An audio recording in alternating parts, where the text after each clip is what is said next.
The winter wind howled through the mountain pass with such fury that Bennett Thornton had to lean forward against his horse's neck, just to keep from being blown backward.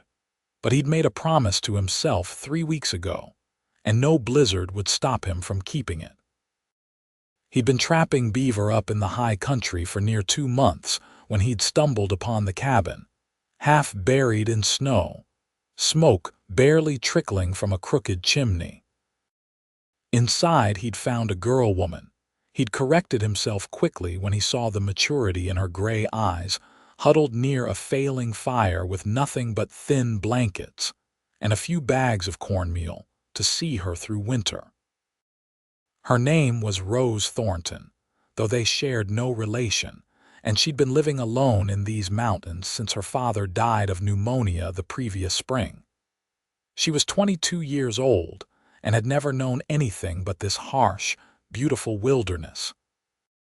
What had struck Bennett most during that first visit wasn't her beauty, though she was lovely despite the hollowness in her cheeks, or her resilience, though that was remarkable.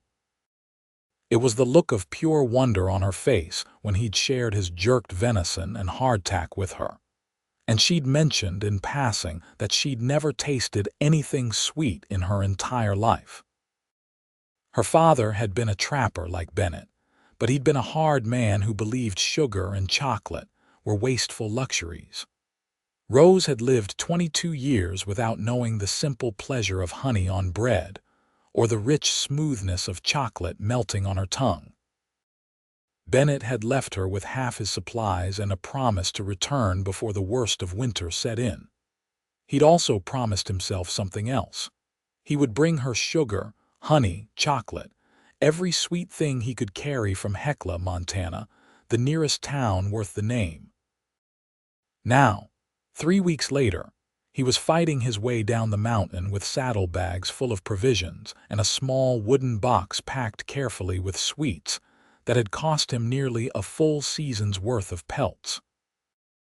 The snow had started 2 days into his journey back, and what should have been a 4-day trip had stretched to 6. His dark hair, which fell past his shoulders, was crusted with ice despite the beaver skin hat pulled low over his ears. His beard, thick and black, had frozen into icicles that clicked against his coat collar when he moved. The horse beneath him, a sturdy bay gelding named Duke, plowed through snow that reached his chest in places.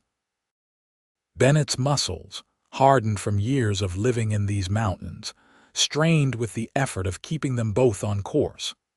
He stood well over 6 feet tall, with shoulders broad enough to carry a full-grown deer, and arms thick as fence posts from swinging axes and hauling traps. Even through his heavy coat, the power in his frame was evident in the way he moved, in the controlled strength of every motion. He'd told himself a dozen times over the past 3 weeks that this was foolish. Rose Thornton was a stranger. He'd met her exactly once, spent perhaps 2 hours in her cabin, and had no claim on her whatsoever. But something about her had burrowed into his mind and wouldn't let go. The way she'd looked at the mountains through her single window, like they were both prison and paradise. The quiet dignity with which she'd accepted his help, neither fawning with gratitude nor bristling with false pride. The soft sound of her voice when she'd admitted she sometimes went weeks without speaking aloud because there was no one to talk to, and those eyes. Gray as a winter sky, but warm somehow, like there was a fire behind them that the mountain cold couldn't touch. The wind shifted, and Bennett caught a glimpse of a landmark he recognized. A lightning-struck pine that stood like a skeleton against the white landscape. He was close now, maybe 2 miles from her cabin. He urged Duke forward, and the horse responded with a determination that suggested he, too, was ready to be out of this storm. By the time Bennett saw the thin stream of smoke rising from Rose's chimney, twilight was settling over the mountains, turning the snow purple and gold. His entire body ached from the cold and the effort of the journey. Ice had worked its way into his boots despite the layers of wool socks, and he couldn't feel his toes anymore. But the sight of that smoke, proof that Rose was alive and well enough to keep a fire going, sent warmth flooding through his chest. He dismounted 20 feet from the cabin door, his legs nearly buckling when his feet hit the ground. Duke snorted and shook his head, sending ice flying from his mane. Bennett gathered the saddlebags and the precious wooden box, then led the horse to the lean-to shelter attached to the cabin's north side. He'd helped Rose reinforce it during his last visit, and it had held up well against the snow.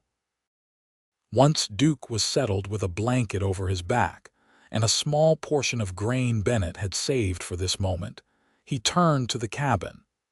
His heart was hammering in a way that had nothing to do with exertion. He'd crossed dangerous rivers and faced down angry bears with less nervousness than he felt standing before this rough-hewn door. He knocked, 3 solid thuds that he hoped sounded confident. For a long moment, nothing. Then he heard movement inside, footsteps approaching with caution. Her voice came through the door, wary but steady. "Who's there?" "Bennett Thornton," he called back. "The trapper from 3 weeks back. I brought those supplies I promised." The door swung open so quickly he almost stepped backward. Rose stood framed in the doorway, backlit by the glow of her fire, and Bennett forgot how to breathe. She looked healthier than before. The half-deer he'd left her had put a little flesh back on her bones, and her cheeks had color in them. Her hair, which he remembered as a dull brown, was clean now and fell in waves over her shoulders, catching the firelight with hints of auburn and gold. She wore the same worn dress as before, but she'd mended the tears and added new buttons that didn't quite match, but somehow made it more charming. But it was her smile that struck him dumb. It lit up her entire face, transforming her from merely pretty to genuinely beautiful, and it was directed entirely at him. "You came back," she said, and there was such relief and joy in those 3 words that Bennett felt his chest tighten. "Said I would," he managed, his voice rough from days of disuse and cold. "I wasn't sure. The storm has been so bad I thought maybe you'd wait it out in town, or—" She trailed off, then seemed to remember herself. "Lord, look at you, you're frozen solid. Come in quickly." She stepped aside, and Bennett crossed the threshold into warmth and light. The cabin was small, just one room with a sleeping area curtained off in the corner, but Rose had made it as comfortable as possible. The fire crackled cheerfully in the stone hearth, and he could smell something cooking, some kind of stew made from the venison he'd left. She'd swept the floor clean and arranged her few possessions with care. A book, its cover worn smooth, sat on the rough table beside a single candle. Rose closed the door against the wind and immediately moved to help him with his coat. "You must be half frozen. How long have you been traveling?" "6 days, Bennett said, setting down the saddlebags and the wooden box with careful reverence. "Storm slowed us down considerable." Her hand stilled on his coat collar. 6 days. In this weather? She looked up at him, and he realized how close they were standing. Close enough that he could see the different shades of gray in her eyes, from pale silver to deep charcoal. Close enough to smell the wood smoke in her hair and something else, something sweet and clean that was just her. "You could have died." "But I didn't," he said simply, "and I made a promise." She helped him out of his coat and hung it on a peg near the fire to dry, then did the same with his hat. Her movements were efficient but gentle, and Bennett found himself watching the way she moved, the unconscious grace in her gestures. When she turned back to him, she seemed to really see him for the first time, taking in his height and the breadth of his shoulders, the way his wool shirt stretched across his chest and arms. A faint blush colored her cheeks, and she looked away quickly. "Sit," she said, gesturing to one of 2 chairs near the fire. "You need to warm up. I have stew and I made bread yesterday." Bennett sat, grateful to be off his feet, and watched as Rose ladled stew into a wooden bowl. She moved around the small space with practiced ease, and he found himself wondering what her life had been like here, alone for so long. What did she think about during the endless winter nights? Did she ever dance to music only she could hear, or sing to fill the silence? She handed him the bowl and a spoon, then hesitated. "I should see to your horse." "Already done," Bennett said. "He's in the lean-to with a blanket and grain." Something flickered across her face, an expression he couldn't quite read. "You think of everything. Try to." She served herself a smaller portion and sat in the chair opposite him. For a few minutes, they ate in comfortable silence. The stew was good, well seasoned with wild herbs Rose must have gathered in the warmer months. The bread was dense but flavorful, made with the cornmeal he'd left behind and something else, maybe ground acorns. "You're a fine cook," Bennett said eventually. Rose ducked her head, clearly unused to compliments. "I do what I can with what I have. It's not much. It's plenty." He finished his stew and set the bowl aside, then reached for the wooden box he'd carried so carefully for 6 days. "I brought you something." Her eyes went wide. "The supplies." "You didn't have to, not just supplies," he interrupted gently. He opened the box, revealing its contents carefully wrapped in waxed paper and cloth. "I brought you sweets." Rose's hands flew to her mouth, and for a moment Bennett thought she might cry. She stared at the box like it held the treasures of kings. "You remembered." "Course I remembered." Slowly, reverently, she reached out and touched the edge of the box. I don't even know what to expect."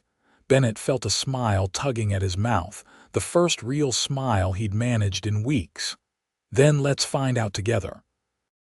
He unwrapped the first package, revealing a small cloth bag of white sugar. He opened it and held it out to her. "Try this first. Just a taste on your finger." Rose looked at him, then at the sugar, then back at him. The wonder in her eyes made every frozen mile worth it. Carefully, as if afraid she might damage something precious, she dipped her finger into the sugar and brought it to her lips. The expression that crossed her face was one Bennett knew he'd remember for the rest of his life. Her eyes went wide, then closed, and a smile spread across her face that was pure, unfiltered joy. She made a small sound of amazement, then opened her eyes and looked at Bennett like he'd just hung the moon. "It's wonderful," she breathed. "It's like sunshine tastes if sunshine could taste like something." Bennett laughed, a deep rumbling sound that surprised him. He couldn't remember the last time he'd laughed like that. "That's one way to put it." "What else?" Rose asked eagerly, leaning forward. "What else did you bring?" He unwrapped each item with the care of a man handling something sacred. There was honey, thick and golden, in a small jar he'd bought from a beekeeper. There were peppermint sticks, striped red and white. There were dried fruits that had been candied in sugar until they were more sweet than fruit. And finally, carefully wrapped in multiple layers of cloth, there was chocolate. Bennett had spent a small fortune on that chocolate. It had come from San Francisco, the shopkeeper had told him proudly, made by a chocolatier who'd trained in France. It was dark and rich, formed into small squares that he'd been warned to keep cool or they'd melt. He broke off a small piece and handed it to Rose. "This is chocolate. It's made from cacao beans that grow in hot countries far south of here. Folks say it's the finest sweet there is." Rose took the chocolate like it was made of gold. She studied it for a moment, noting the dark brown color and the way it had started to soften slightly from the warmth of the cabin. Then she placed it on her tongue and closed her eyes. Bennett watched her face change as the chocolate melted. First there was surprise, then contemplation, then something that looked almost like rapture. She made a small sound of pleasure that did something strange to his insides, warming him in a way that had nothing to do with the fire. When she opened her eyes, they were bright with unshed tears. "How have I lived 22 years without knowing that existed?" "Your pa did you a disservice," Bennett said quietly. "Everyone should know sweetness." Rose looked at him for a long moment, and something shifted in the air between them, something that made Bennett acutely aware of every breath, every heartbeat. "Why did you do this?" she asked softly. "You don't know me. We met once for barely 2 hours. Why would you spend your money and risk your life in a blizzard to bring me sugar?" It was a fair question, and Bennett had asked himself the same thing 100 times over the past 3 weeks. He could have lied, could have said it was simple Christian charity or that he'd been heading this way anyway.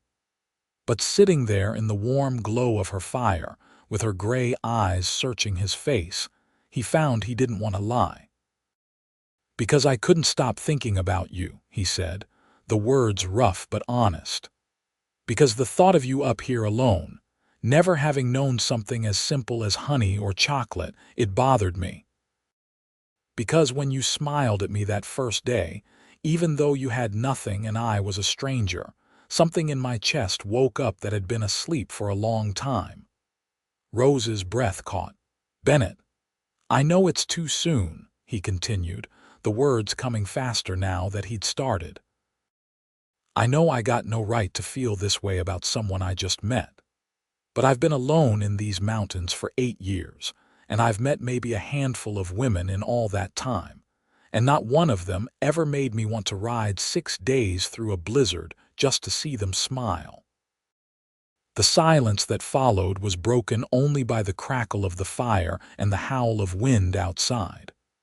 Rose sat very still, her hands folded in her lap, her eyes never leaving his face.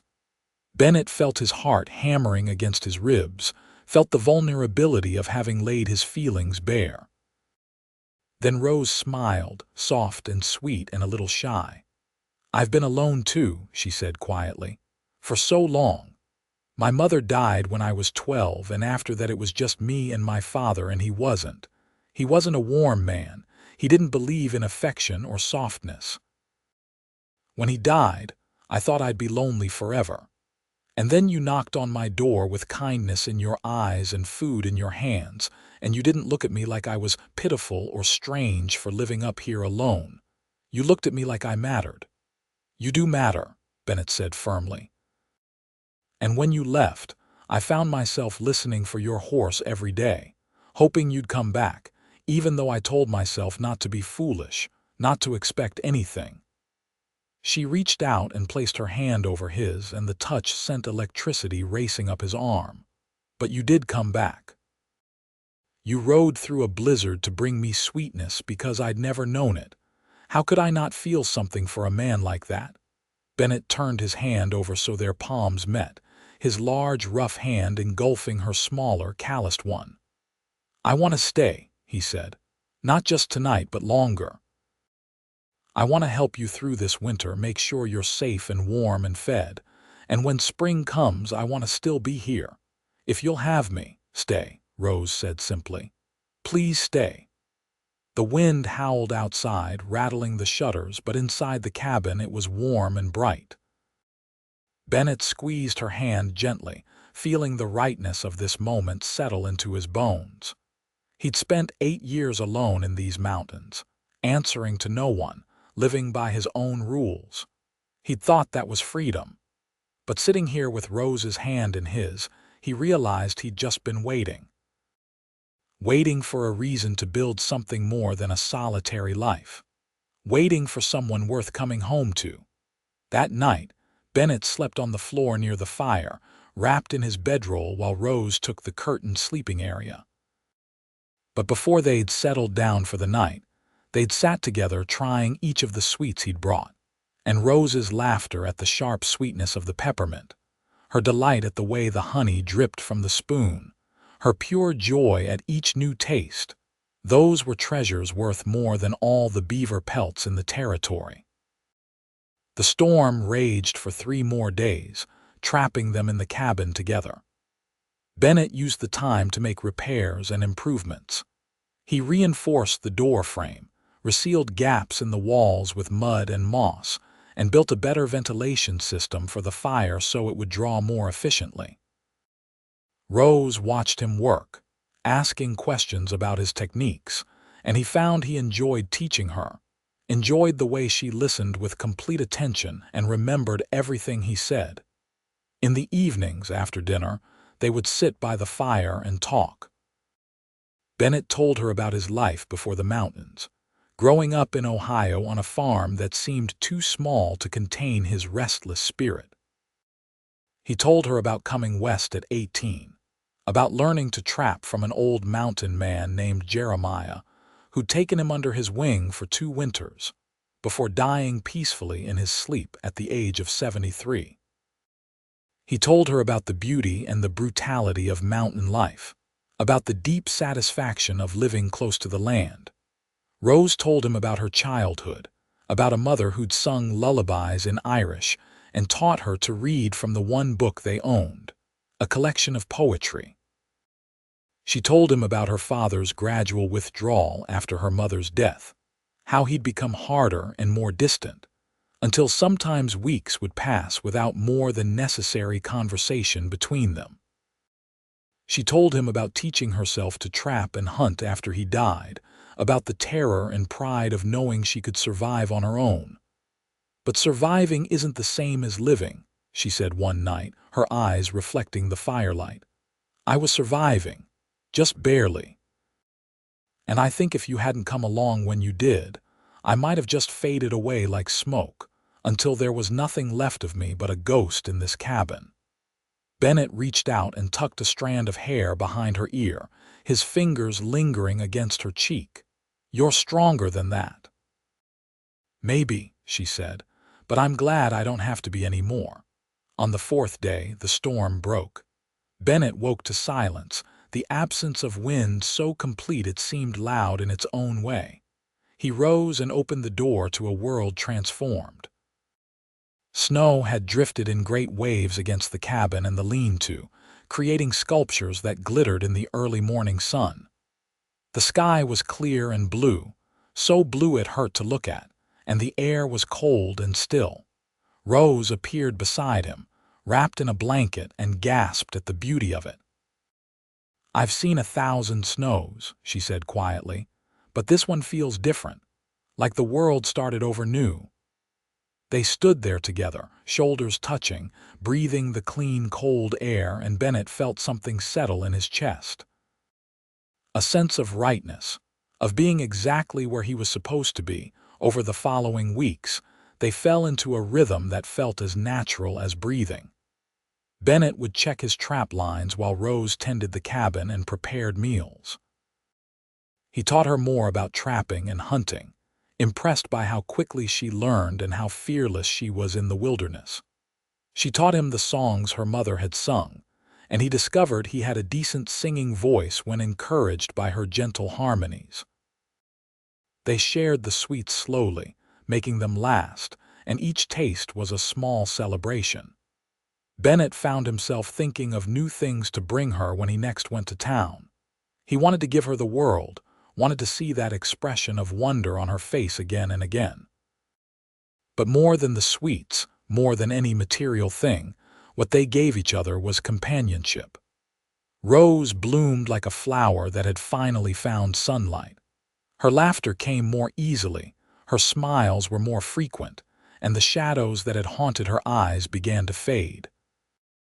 Bennett found himself talking more than he had in years, sharing thoughts and feelings he'd kept locked away for so long he'd forgotten they existed. One evening in late January, after a successful day checking traps that had yielded several prime pelts, Bennett returned to the cabin to find Rose had heated water for washing. It was a luxury in the deep of winter, requiring significant effort to melt and warm enough snow, and he was touched by the gesture. "You didn't have to go to all that trouble," he said, shedding his coat and boots. "I wanted to," Rose replied, and there was something in her voice, something soft and inviting that made him look at her more closely. She'd washed her own hair, he realized. It fell loose and drying around her shoulders, catching the firelight in waves of brown and auburn. She'd changed into her other dress, one he hadn't seen before, made of faded blue wool that brought out the color of her eyes. She was beautiful, and the way she was looking at him made his mouth go dry. "Rose," he said, his voice rough. She crossed to him, moving with deliberate purpose, and placed her hands on his chest. Even through his shirt he could feel the warmth of her palms, the slight tremor in her fingers. "I've been thinking," she said quietly, "about what you said that first night, about staying, about us." Bennett's heart was hammering so hard he was sure she could feel it beneath her hands. And I don't want to wait anymore. I don't want to be cautious or sensible or slow." She looked up at him, her gray eyes fierce and tender all at once. "I've spent my whole life being careful, holding back, protecting myself. But I don't want to protect myself from you." He raised his hands and cupped her face, his rough thumbs stroking her cheekbones. "I would never hurt you." "I know," she whispered. "That's why I'm not afraid." When he kissed her, it was like coming home after a long journey. Her lips were soft and sweet, tasting faintly of the honey they'd shared with dinner, and she made a small sound of pleasure that sent heat rushing through his veins. He'd meant to be gentle, to take things slow, but Rose pressed herself against him with surprising urgency, her arms wrapping around his neck, her fingers tangling in his long hair. Bennett groaned and deepened the kiss, one arm banding around her waist to pull her closer, while his other hand cradled the back of her head. She fit against him perfectly, her softness yielding to his hardness, and the rightness of it threatened to overwhelm him. When they finally broke apart, both breathing hard, Rose smiled up at him with swollen lips and bright eyes.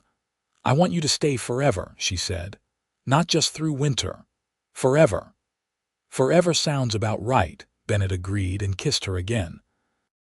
That night, with the fire burning low and the stars bright outside the window, they became lovers in truth. Bennett was gentle and patient, mindful of Rose's inexperience, and the trust she placed in him was a gift more precious than gold. Afterward, they lay tangled together in her narrow bed, her head on his chest, his hand stroking her hair, and neither of them spoke because there were no words adequate for what they felt. As winter slowly gave way to early spring, Bennett and Rose built a life together. He expanded the cabin, adding another room and improving the chimney. He built Rose a proper bed, large enough for two, and crafted shelves for the small collection of possessions they accumulated. She made curtains from fabric he bought on another trip to Hecla, this time taking her with him so she could see the town and meet other people. That trip to Hecla was an adventure in itself. Rose had never seen a town before, had never been around more than 2 or 3 people at once, and the bustle and noise of even a small frontier town overwhelmed her at first. But Bennett stayed close, his large presence a comfort and shield, and gradually Rose's natural curiosity overcame her nervousness. They visited the general store where Bennett had bought the sweets, and the shopkeeper, a kindly older man named Mr. Peterson, was delighted to meet Rose. "So you're the young lady Bennett spent half a season's worth of pelts on," he said with a twinkle in his eye. "He cleaned out my entire stock of sweets that day." Rose blushed and smiled. "It was the kindest thing anyone has ever done for me." "Well, young lady, any woman who inspires that kind of devotion is someone special indeed." They bought more supplies: flour and salt, sugar and coffee, fabric and thread, nails and tools. Bennett also bought Rose a store-bought dress, a pretty thing in green calico with white flowers, and the way her face lit up when she tried it on made the expense worthwhile. While in town, They visited the small church and spoke with Reverend Hartley about getting married. The Reverend was a practical man who understood that mountain folk didn't always have the luxury of long courtships and formal engagements. He agreed to marry them the following week, which would give time for the banns to be read and for a few witnesses to be gathered. They were married on a bright March morning with snow still on the ground but the promise of spring in the air. Rose wore her green calico dress with wildflowers in her hair that Bennett had ridden 3 miles to find.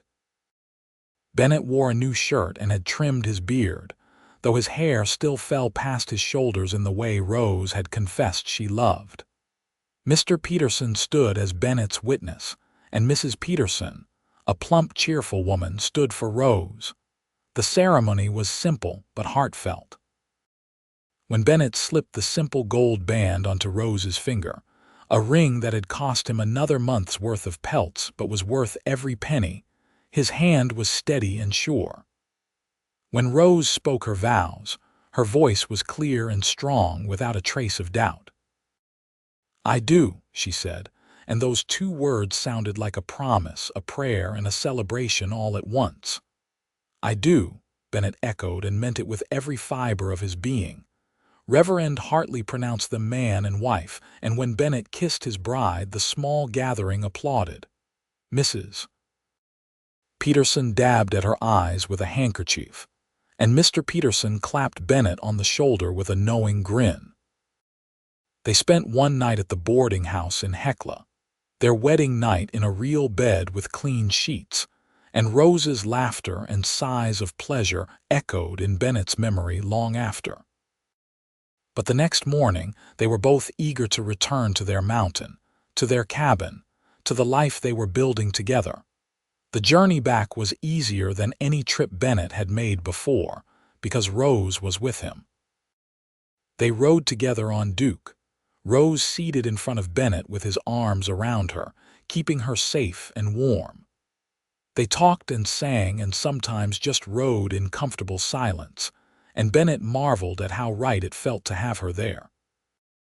When they crested the final ridge and saw their cabin below, smoke rising from the chimney that they'd banked before leaving, Rose turned in the saddle and kissed Bennett's cheek. "Take me home," she said. "Yes, Mrs. Thornton," Bennett replied with a grin. Spring came fully to the mountains in April, bringing with it the work of planting a garden and preparing for the warmer months. Bennett had never bothered much with gardening before, content to live on meat and what supplies he could buy or trade for. But Rose wanted to grow vegetables and herbs, and he found himself enjoying the work of turning soil and building raised beds.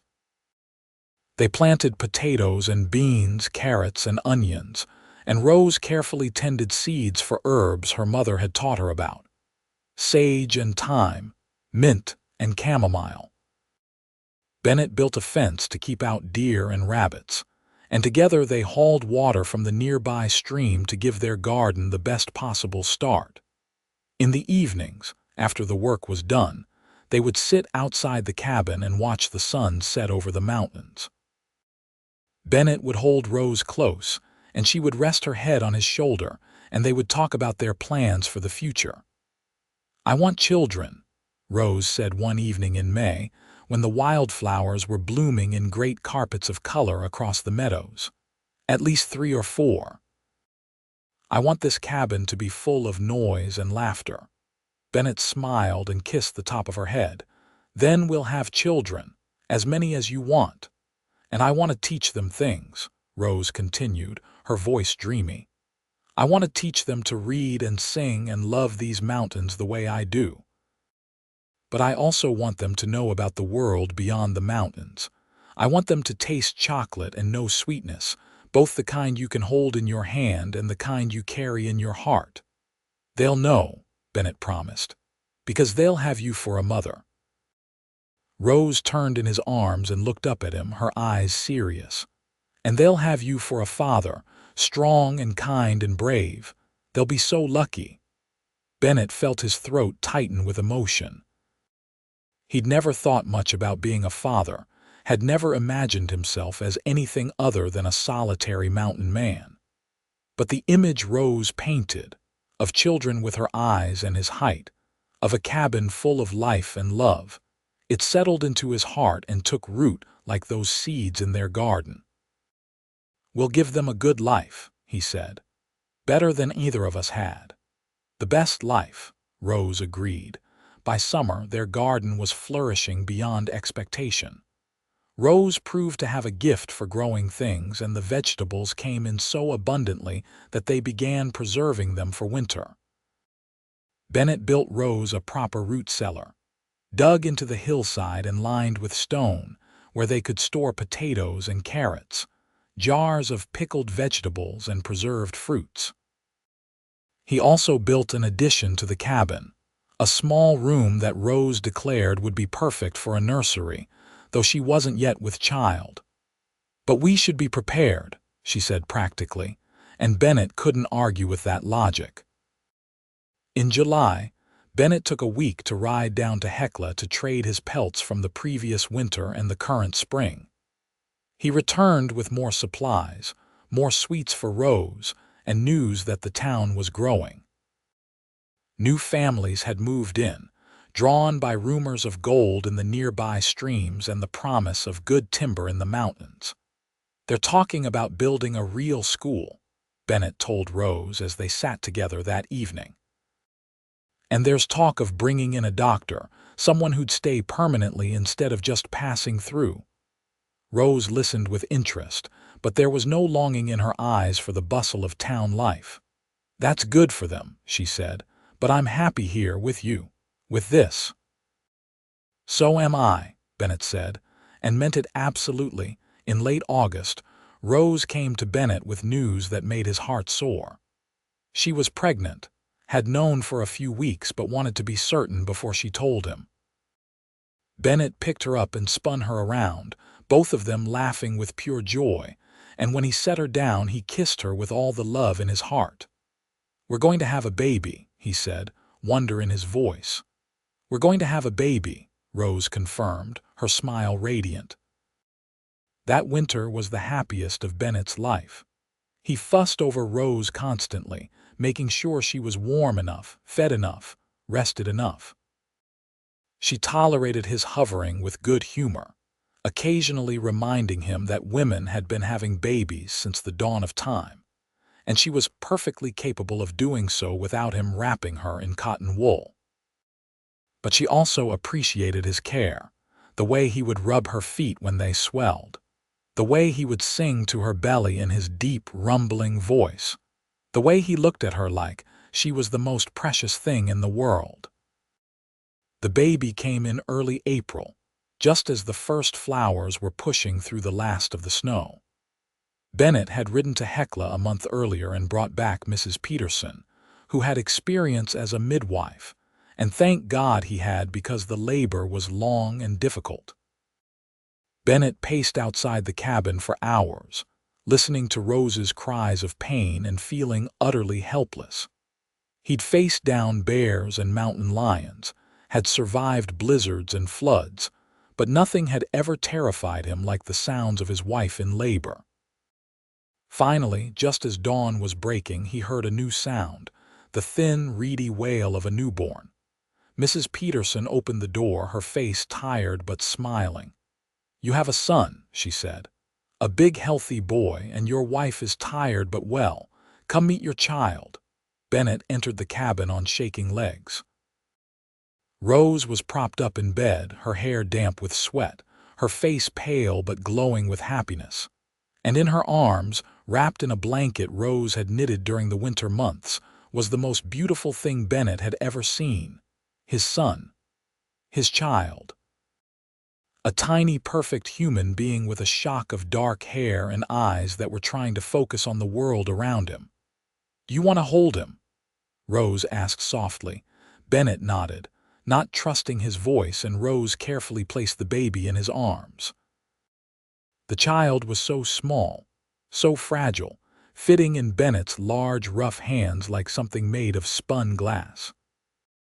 But when those tiny eyes locked on Bennett's face, and when a small fist reached up and grabbed Bennett's finger with surprising strength, something in Bennett's chest cracked open and flooded with a love so fierce it almost brought him to his knees. "Hello, son," he whispered. "Welcome to the world." They named him Thomas, after Rose's grandfather, who she remembered as a kind man who'd made her laugh as a small child. Thomas Thornton, born in a cabin in the Montana mountains to parents who loved him more than life itself. The first year of Thomas's life was a whirlwind of sleepless nights and endless wonder. Bennett had never imagined himself as a father, but he took to it with the same dedication he brought to everything else. He would walk Thomas for hours when the baby was fussy, singing him the songs Rose had taught him in his deep voice. He built a cradle that rocked smoothly, and a high chair for when Thomas grew old enough to sit up, and more toys than one small boy could possibly need. Rose blossomed as a mother, her natural warmth and patience serving her well. She nursed Thomas and sang to him, played with him and taught him, and Bennett would often pause in his work just to watch them together, his heart full to bursting. When Thomas was old enough to eat solid food, Rose gave him his first taste of honey, and Bennett captured the expression of surprise and delight on his son's face, an echo of Rose's own reaction 2 years earlier. "Everyone should know sweetness," Rose said softly, meeting Bennett's eyes across their son's head, and he knew she was remembering that first night when a mountain man had traveled through a blizzard to bring sugar to a woman who'd never tasted it. As Thomas grew from a baby to a toddler, his personality emerged. He was curious and fearless, always wanting to explore, always getting into things. He had Rose's gray eyes and Bennett's dark hair and a smile that could light up the darkest day. He adored both his parents, but there was something special in the way he looked at Bennett, a hero worship that made Bennett determined to always be worthy of it. When Thomas was 2, Rose told Bennett she was pregnant again. This time the pregnancy was easier, and Rose barely slowed down, chasing after their active son while her belly grew.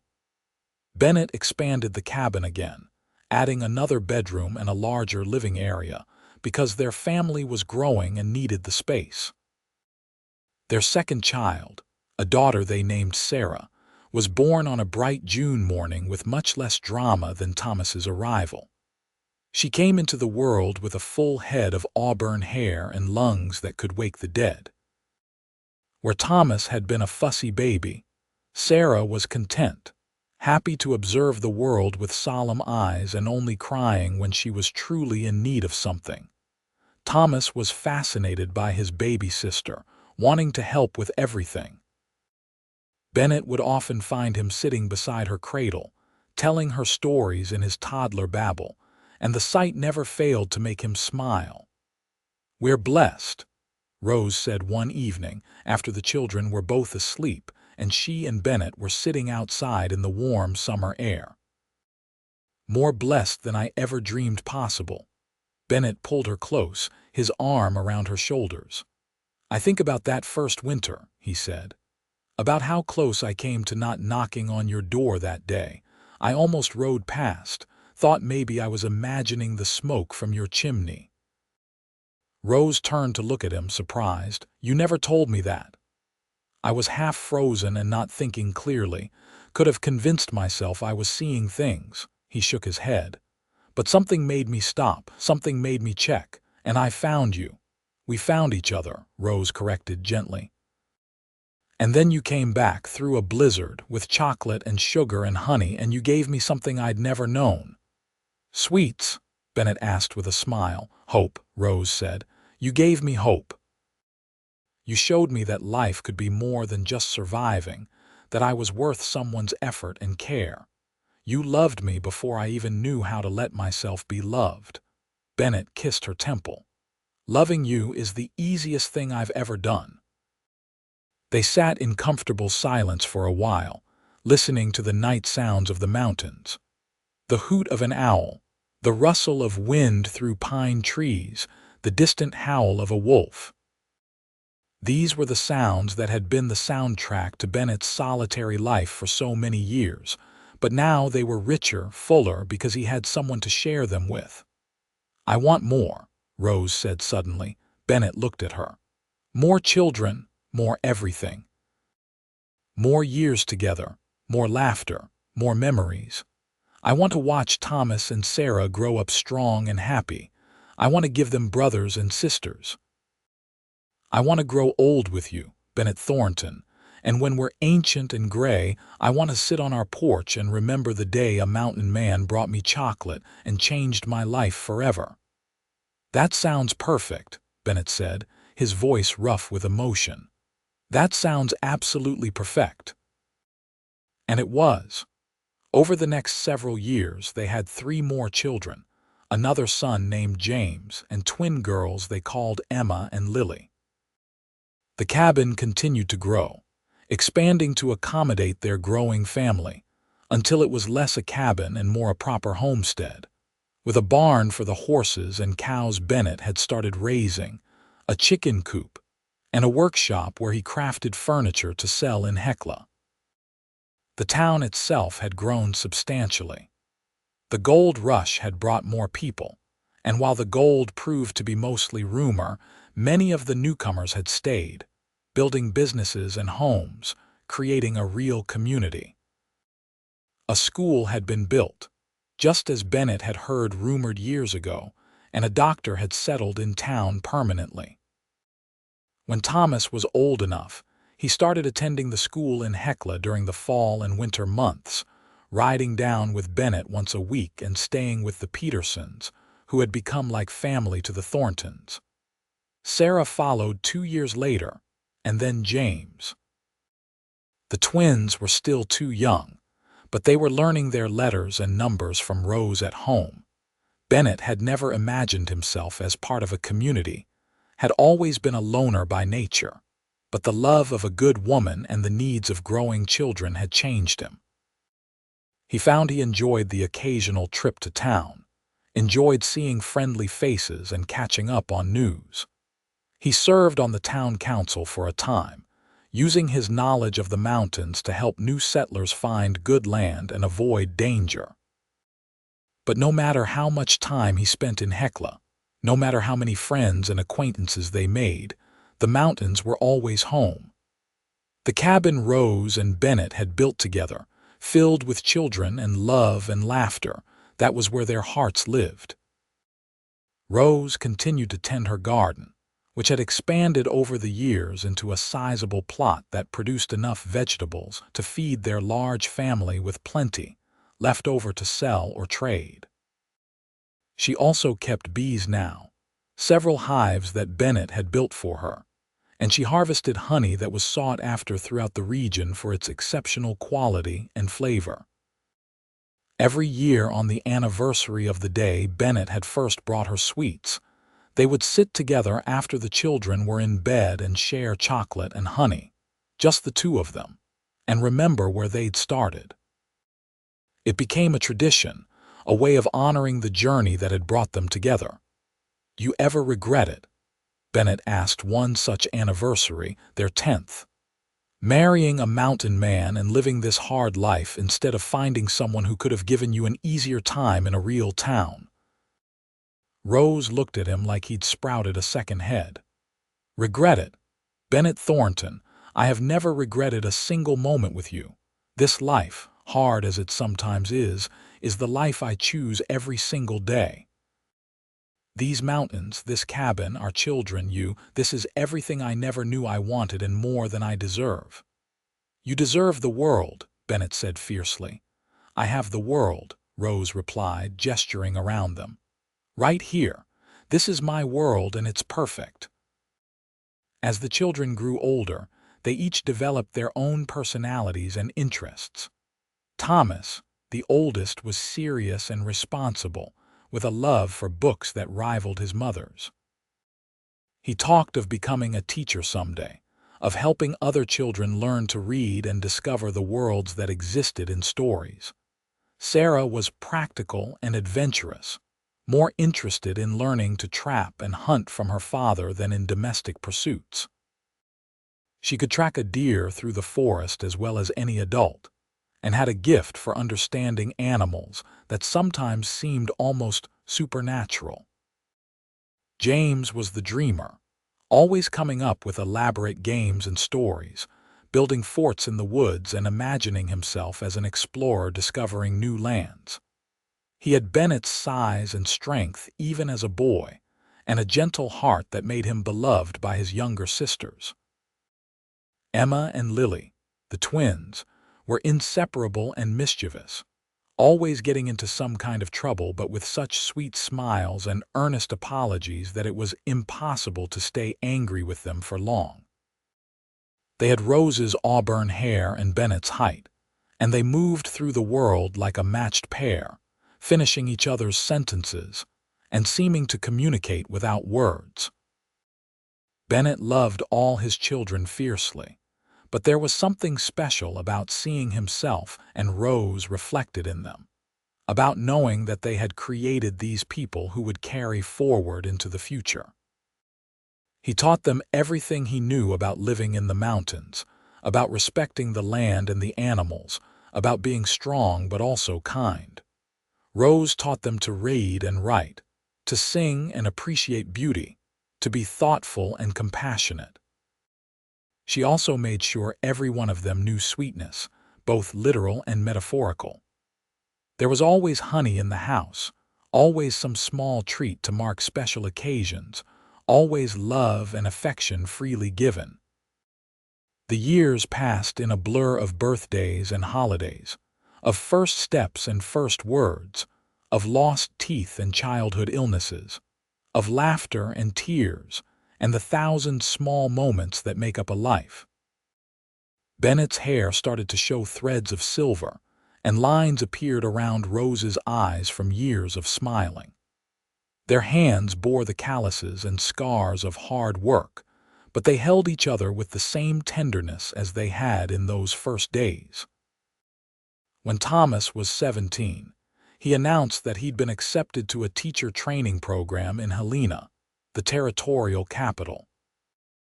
It was a prestigious opportunity, one that would take him away from the mountains for 2 years, and Bennett saw the conflict in his son's eyes, the desire to pursue his dreams warring with the guilt of leaving his family. "You should go," Bennett said firmly, sitting Thomas down for a talk. "Your mother and we want you to have every opportunity to see the world beyond these mountains." "But the family," Thomas protested.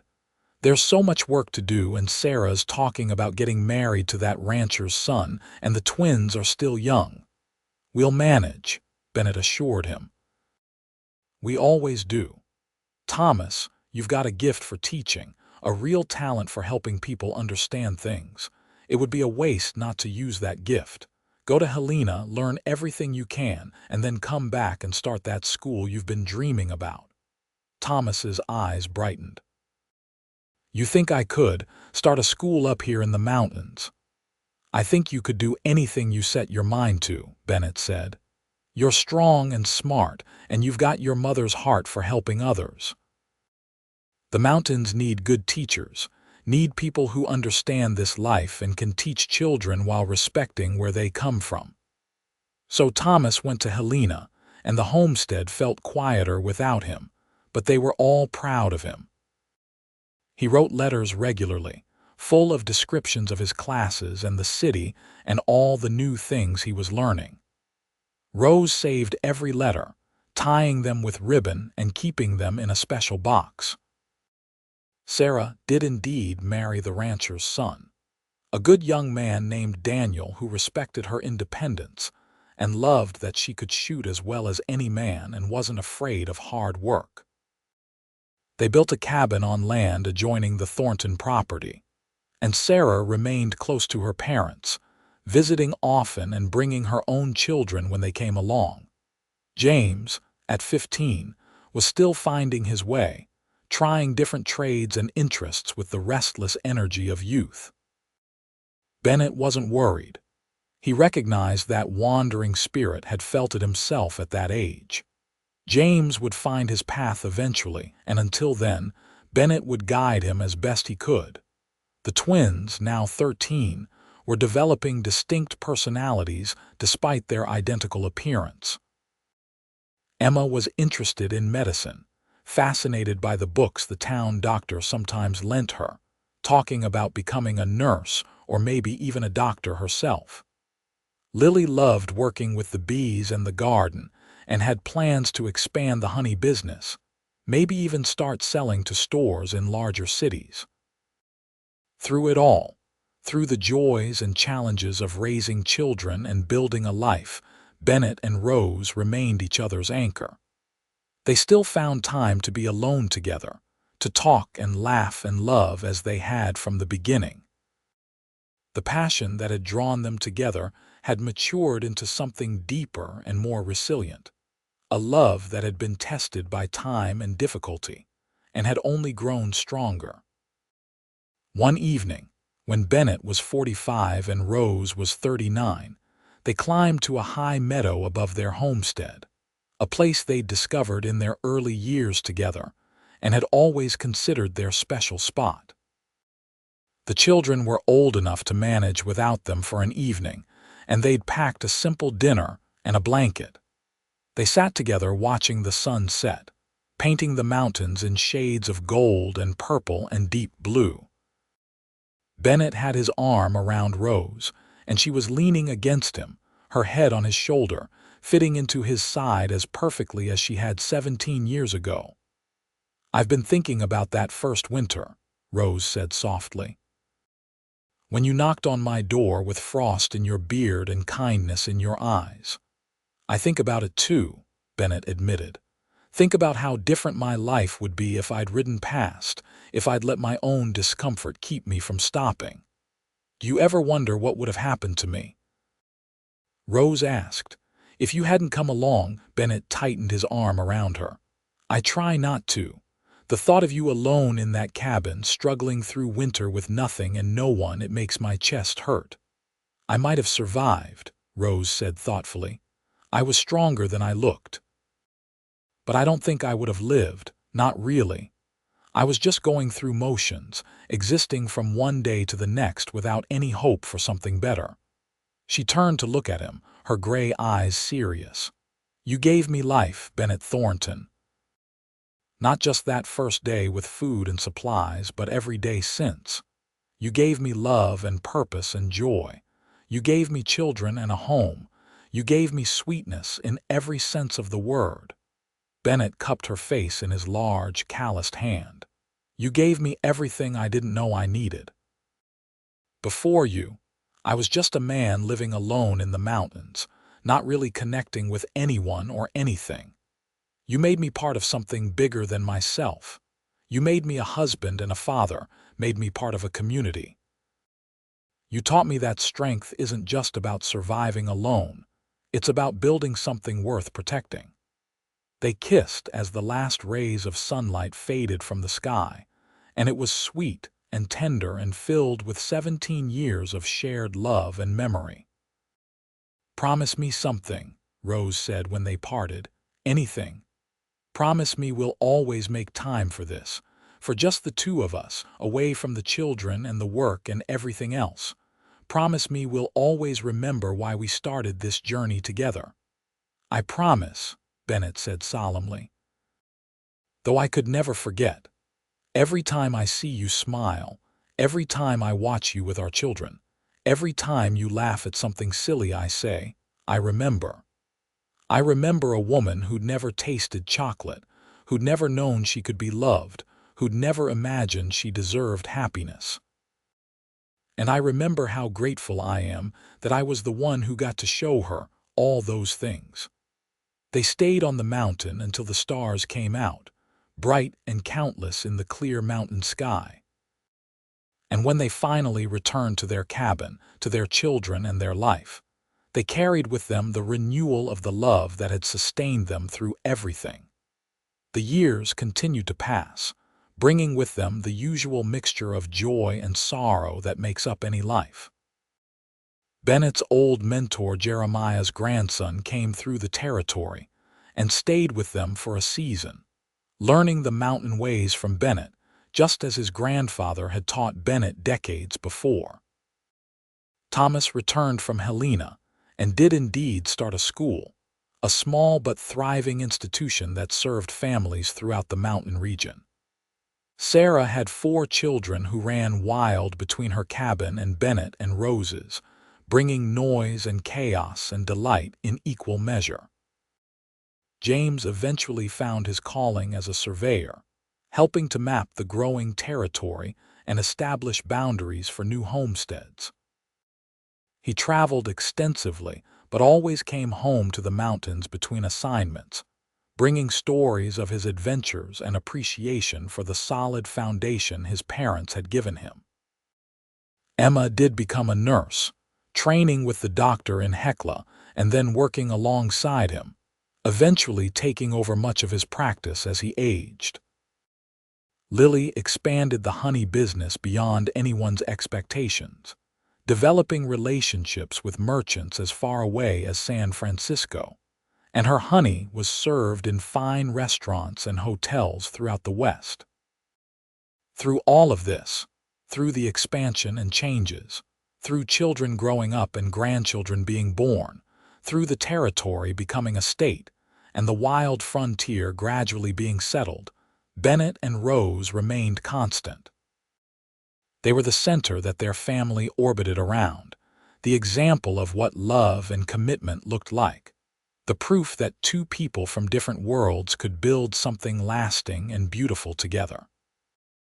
On their 25th wedding anniversary, their children threw them a celebration that brought together half the town of Hecla and families from throughout the mountains.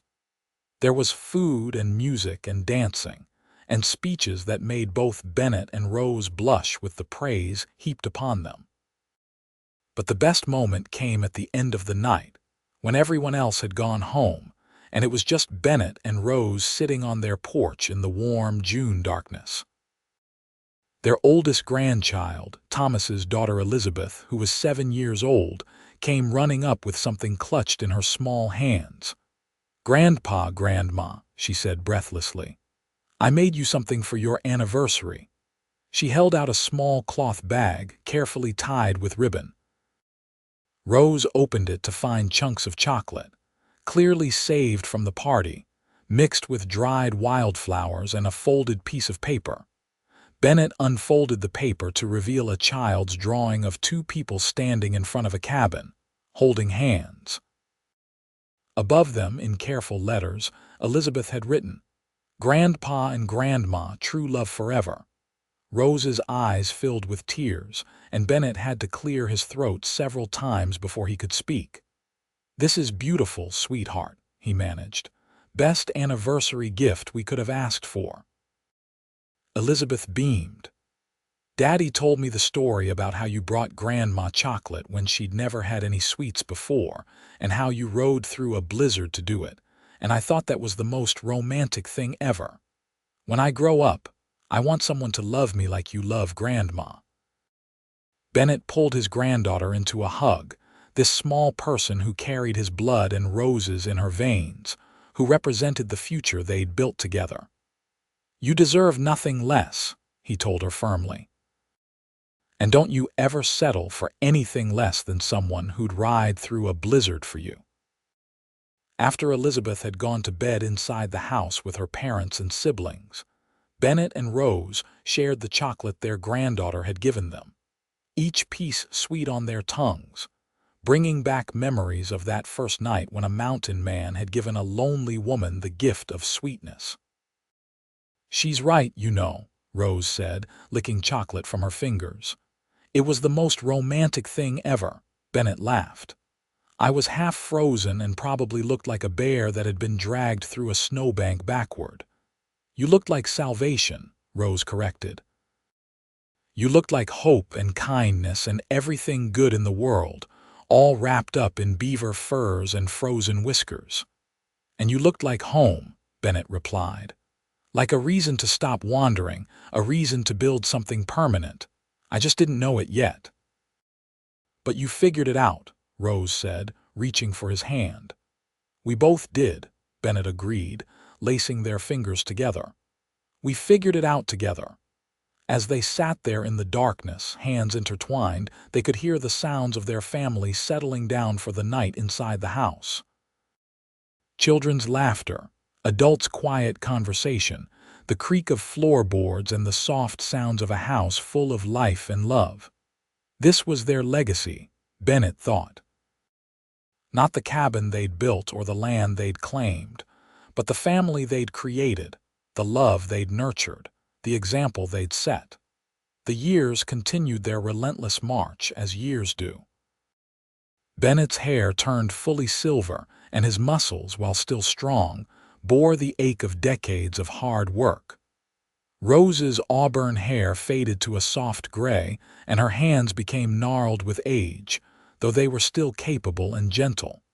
They slowed down as people must, but they never stopped.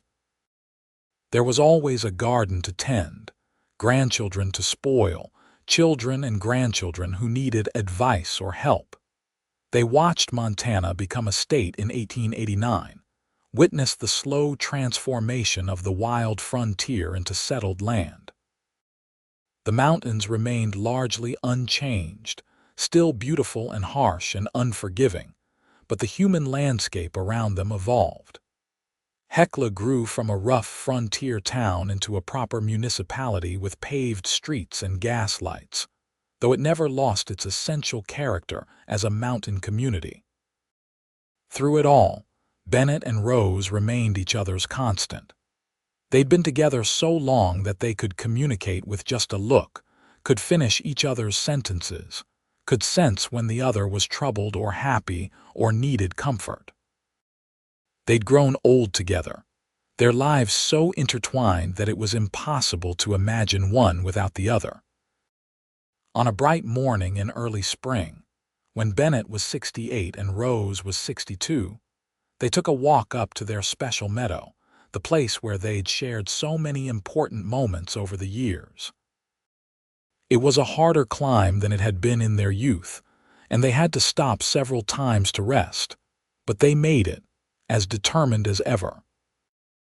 They sat on the same flat rock where they'd sat dozens of times before, looking out over the valley that held their home and the homes of their children and grandchildren. From this height, they could see the smoke rising from multiple chimneys, could see the expanded gardens and the barn Bennett had built 40 years ago and was still standing strong. "We did good," Rose said softly. "We did," Bennett agreed. "I want you to know something," Rose continued, turning to look at him. Her face was lined with age, her gray eyes perhaps not as sharp as they once were, but to Bennett she was as beautiful as the day he'd first knocked on her cabin door. "Every single day with you has been a gift. Even the hard days, even the days when money was tight or the children were sick, or the winter seemed like it would never end. Every day with you was better than any day before you." Bennett felt his throat tighten with emotion. "Rose, let me finish," she said gently. "I want you to know that you kept every promise you ever made to me. You said you'd bring me sweetness, and you did, in more ways than I can count. You said you'd stay, and you never left. You said you'd love me, and you've shown me that love in 1,000 different ways every single day for 43 years. Loving you has been the easiest thing I've ever done," Bennett said, his voice rough. "The best thing. Everything good in my life came from the day I decided to knock on your door instead of riding past." They sat together in the spring sunshine, hands clasped, hearts full, and when they finally made their way back down the mountain, they did so slowly, savoring every step, every moment together. Bennett lived to the age of 75, a good long life for a mountain man. He passed peacefully in his sleep on a winter night, with Rose holding his hand, and their children and grandchildren gathered around. His last words were, "I love you," directed at Rose, and his last expression was a smile. Rose lived another 5 years without him, surrounded by the family they'd built together, spending her days tending her garden and her bees, spoiling her great-grandchildren, and telling anyone who would listen about the mountain man who'd ridden through a blizzard to bring her chocolate. She passed on a bright June morning, in the cabin Bennett had built for her, and her children swore that her last breath carried the scent of honey and wildflowers. They were buried side by side on a hill overlooking their homestead, beneath a pine tree they'd planted together in their youth. Their gravestone, paid for by their children and carved with care, reads simply, Bennett and Rose Thornton, together in life, together in eternity. He brought her sweetness, she brought him home. The homestead remained in the family for generations, each new occupant adding their own touches while respecting the foundation that Bennett and Rose had laid. The story of how they met, of the mountain man who traveled through a blizzard to bring sweets to a woman who'd never tasted them, became family legend, told and retold at gatherings and celebrations. Thomas's granddaughter, herself a teacher, wrote the story down and had it published in a collection of Western romances, ensuring that the tale of Bennett and Rose would live on beyond family memory. The book became modestly popular, and people would sometimes make pilgrimages to Hecla, Montana, asking to see the famous homestead and hear the stories firsthand. But for those who knew them, who'd been touched by their love and their example, Bennett and Rose Thornton needed no book to be remembered. They lived on in the values they'd instilled in their children, in the love that still filled the homestead they'd built, in the sweetness they'd brought into the world simply by loving each other well. And on quiet spring evenings, when the wildflowers bloomed in great carpets across the mountain meadows, locals swore you could sometimes catch the scent of honey on the wind, and hear the echo of laughter, and feel the presence of two souls who'd found each other against all odds and built a love that even death couldn't diminish. Their story was one of sacrifice and dedication, of a man who'd seen someone in need and couldn't walk away, of a woman who'd been brave enough to let herself be loved, of two people who'd chosen each other every single day and built a life of purpose and joy in the harsh beauty of the Montana mountains. It was a story of sweetness, both the kind you could taste on your tongue and the kind you carried in your heart, a sweetness that lasted long after the chocolate was gone, long after the honey jar was empty, long after two lives had been lived to their fullest. It was a story that proved that sometimes the best love stories begin with a simple act of kindness, a knock on a door, a box of sweets carried through a blizzard. And that such love, once found, once nurtured, once protected and cherished, could grow into something that changed not just two lives, but generations. Something that turned a lonely cabin into a home, a struggling woman into a matriarch, a solitary mountain man into the foundation of a family that would endure. In the end, Bennett Thornton had promised to bring Rose sweetness, and he'd kept that promise every day of their lives together. And Rose had given him something equally precious in return, a reason to come home, a place to belong, a love that made every hardship worth enduring and every joy worth celebrating. Their great-great-grandchildren still lived on that land, still tended gardens that grew from seeds Rose had planted, still kept bees descended from her original hives, still told the story of how it all began. And every anniversary of that first meeting, the family would gather and share chocolate and honey, raising glasses of sweet wine to toast the memory of two people who'd proven that love, real love, the kind worth fighting for and building on, could conquer anything. The mountains remained, eternal and unchanging, witness to countless human stories of struggle and triumph, love and loss.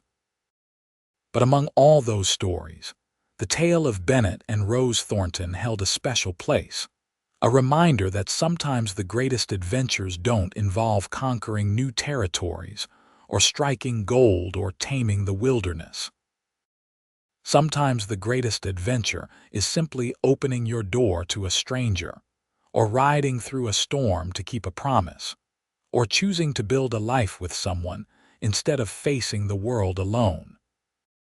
And in those mountains, in that valley, in the homestead that still stood strong after more than a century, their love endured, as sweet and true as the day a mountain man brought chocolate to a woman who'd never known such simple pleasure, and in doing so, changed both their lives forever.